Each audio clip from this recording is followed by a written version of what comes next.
साथियों, आज वीरांगनाओं की इस धरती से मुझे देश भर की बेटियों के लिए एक अहम अभियान शुरू करने का अवसर मिला है। जहां अजमेर से एचपीवी वैक्सीनेशन अभियान शुरू हुआ है। ये अभियान देश की नारी शक्ति को सशक्त करने की दिशा में अहम कदम है। साथियों, हम सब जानते हैं कि परिवार में जब मां बीमार होती है तो घर बिखर सा जाता है।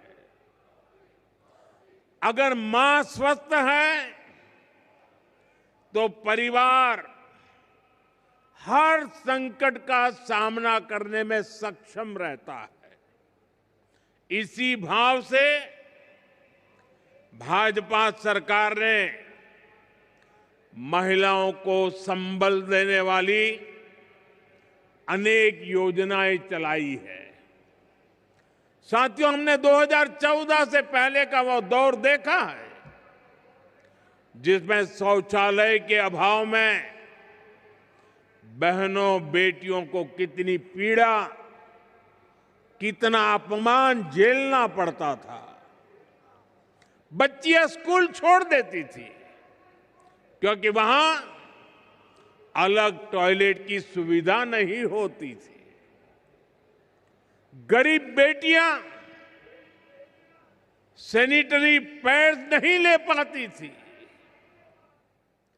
पहले जो सत्ता में रहे उनके लिए ये छोटी बातें थी, इसलिए इन समस्याओं की चर्चा तक नहीं होती थी।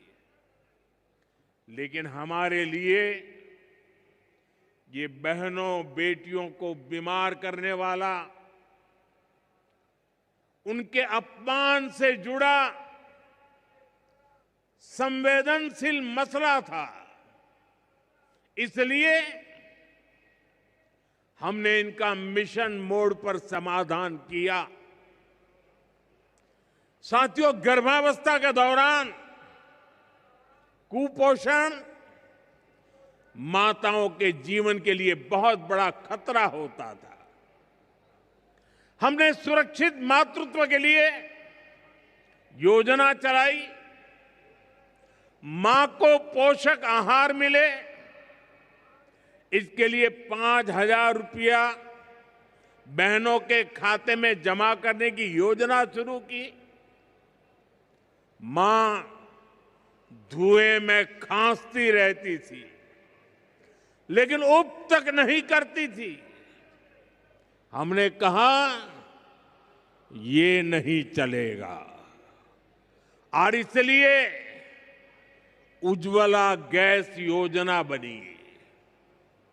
ये सब इसलिए संभव हुआ क्योंकि भाजपा सरकार सत्ता भाव से नहीं, संवेदनशीलता के साथ काम करती है।